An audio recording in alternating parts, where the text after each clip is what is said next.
All right, so today we're diving deep into a book that kind of throws the typical self-help playbook out the window. Yeah, Mark Manson's The Subtle Art of Not Giving a Feck. right. And just so you know right off the bat, this isn't about like becoming some indifferent jerk. Oh, absolutely not. It's more about being really intentional, Right. about where you choose to invest your energy. Yeah. Those fucks that Manson talks about. You know that in your face title? Yeah. It's so classic Manson. It is. Just cutting through all the noise and saying, hey, Yeah, you're wasting your energy on things that don't deserve it. you really are. And the funny thing is Yeah. that learning to be choosy about where we direct that energy, Uh-huh. it can actually lead to a more fulfilling life. Oh, absolutely. It sounds counterintuitive, but it's really powerful. Yeah. It reminds me of that quote from Charles Bukowski. Oh, yeah. Don't try. Right. And you wouldn't expect that from a successful writer. Right. Like, don't try. What? Yeah. But Manson uses it in this really clever way to Right. make a bigger point, Right. which is that sometimes letting go of that need Uh-huh. to achieve some grand vision of success Yeah. actually frees us to embrace who we really are. Right. Flaws and all. Yeah.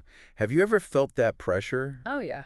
to chase some external definition of success? Oh, totally. Like maybe it's that dream job or, Yeah. the perfect relationship, whatever it is for you. Yeah. But it's like we're constantly striving for this, Yeah. like, idealized version of ourselves. And that striving can become such a trap. It keeps us stuck in what Manson calls the feedback loop from hell.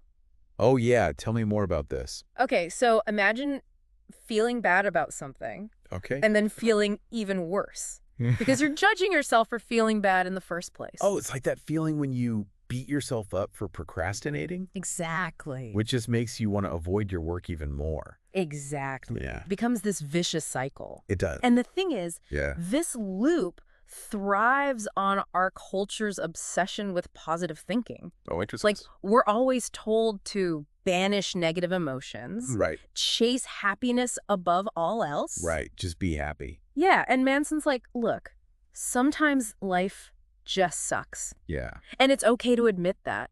It's so true. Yeah. It's like he's giving us permission Yes. to embrace those messier, like, less Instagrammable parts of life. Totally. Which is real. Because here's the thing. Yeah. You won't find happiness by chasing it directly. Oh, that's interesting. It's a byproduct Okay. of facing those struggles. Okay. The things you're willing to actually fight for. Okay. Remember Manson's disappointment panda metaphor? Oh, yeah. I love that. Right.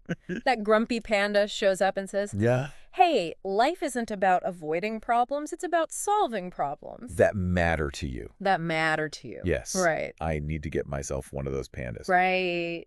That's so true, though. Yeah. Think about a time you overcame a challenge, Mm-hmm. and it could be something small, like Yeah. sticking to a workout routine, or something bigger, Right. like a career change. Oh. Those moments of, like, pushing through the discomfort, Mm-hmm. those are the experiences that shape us. Absolutely. Wouldn't you say? Yeah. And that's why Manson stresses Okay. the importance of aligning our values Okay. with our metrics for success. Interesting.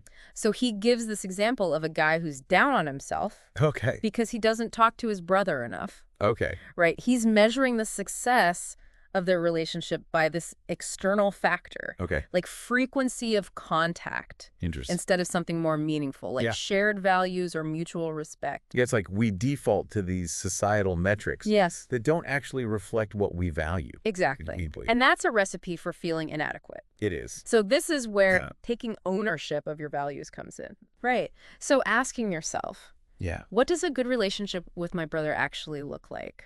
Yeah. How can I measure that? In a way that feels true. In a way that feels true to me. Yeah. Maybe it's about having those deeper conversations or just Yeah. being there for each other Yeah. during tough times. That's such a good point. Yeah. It's about defining success on our own terms, Yes. not by someone else's standards. Exactly. Which, now that I think about it, Yeah. ties into Manson's own story about getting cheated on. Oh, yeah. Now, most people would probably wallow in self-pity in that situation. Right. But he has this moment where he realizes Yeah. he played a part in the relationship's downfall. Right. You know? It's powerful. It is. Such a powerful example of taking responsibility. Not in a self-blaming way, Right. but in a way that's truly empowering. Right. Because when we own our part in a situation, Yeah. even a painful one, Yeah. we gain this ability to learn and grow from it. It's so true. Yeah, it's so easy to get stuck in that blame game, Oh, totally. but it never really gets us anywhere. Nope. And speaking of avoiding traps, Yeah. this whole idea of taking responsibility, Mm-hmm. it really connects with Manson's critique on the tyranny of exceptionalism. Oh, yeah. Like, we're constantly bombarded with these stories of extraordinary people Yes. and all their achievements. Totally. And it can make us feel like Yeah. if we're not also exceptional, Right. then we're not good enough. Exactly. It's like this constant comparison to Yeah. these like curated highlight reels, whether it's on social media or Right. even in the news. Yeah. We forget that most people Yeah. aren't extraordinary all the time. We Yeah. all have our struggles We in our ordinary moments. Exactly. And it's not about settling for mediocrity either. Right. It's recognizing that we can't be amazing at everything. It's true. And this reminds me of that story Manson tells about Hiroshi Onoda, Oh, yeah. the Japanese soldier who refused to believe that World War II was over. Oh, wow. Yeah, he continued like his mission in the jungle Wow. for decades, I can't even imagine. even ignoring messages from his family and the emperor. That's wild. It's a wild story, It is. but it just shows how much pressure there is to cling to these beliefs, Right. even when they don't serve us anymore. Totally. And it's like he was so committed. Yeah. To this old mission Yeah. that he missed out on decades of his life. He couldn't let go. You couldn't let go. And it's a bit of an extreme example, It is. but it highlights this whole idea of like Yeah. the power of saying no. Yes. Not to everything, of course, Right. but to the things that don't align with our values. Exactly. The things that are holding us back. Yeah, it's about setting healthy boundaries. Yeah, it is. You know? So, like, think about it. Yeah. Where in your own life Okay. are you chasing someone else's definition of success instead Yeah. of defining it for yourself? That's a good question. Right. Yeah. What would it look like to just let go of those external expectations Right. and focus on what truly matters to you? It's interesting because Manson actually suggests that. That, by saying no, Okay. by limiting our choices, Yeah. it can actually lead to greater freedom and fulfillment. Oh, wow. Yeah, he talks about finding freedom and committing to his writing, Okay. his partner, Uh-huh. even his decision to settle down after years of traveling. Right, because that's counterintuitive. It is. We're always told I know. that the key to happiness is keeping our options open, Right, having it all. all the experiences. Yeah. But Manson's arguing that true depth and meaning Yeah, come from focusing our energy Right. on a few things that Yeah. truly resonate with us. it's like that saying, What is it? Jack of all trades, master of none. Right, You can dabble in a lot of things, right. but it's that deep commitment Yes. that brings the true satisfaction. Oh. Which, and maybe this is a bit of a jump, Okay. but it makes me think about how Manson brings in this concept of death. Interesting. Yeah. Okay. And not in a morbid way, Right.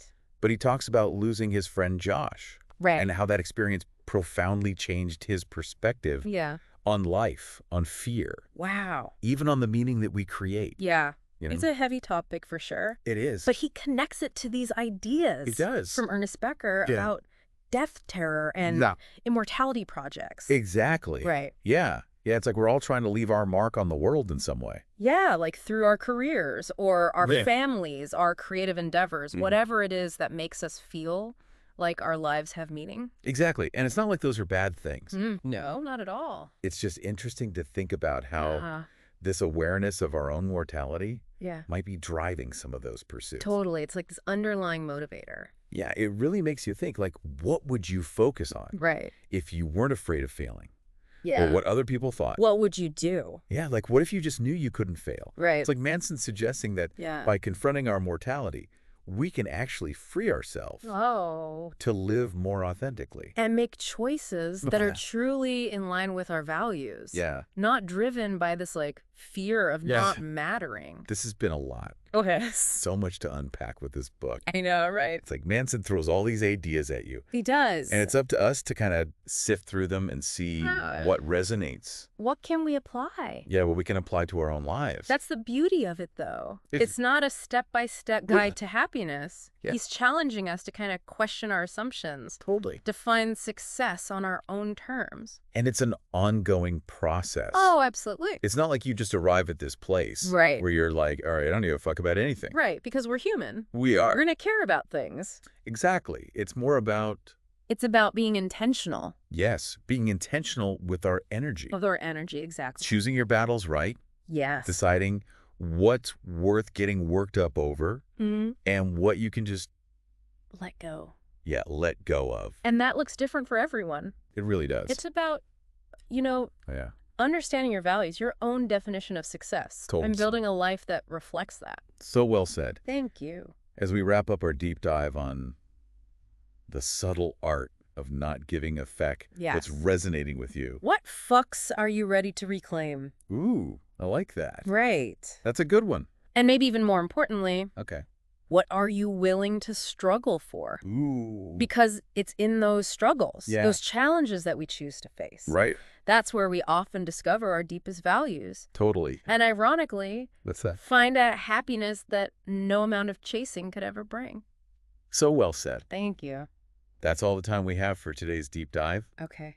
Until next time, remember, the art of not giving a fuck is about choosing what truly matters Yes, and letting go of the rest. I love it. See you next time.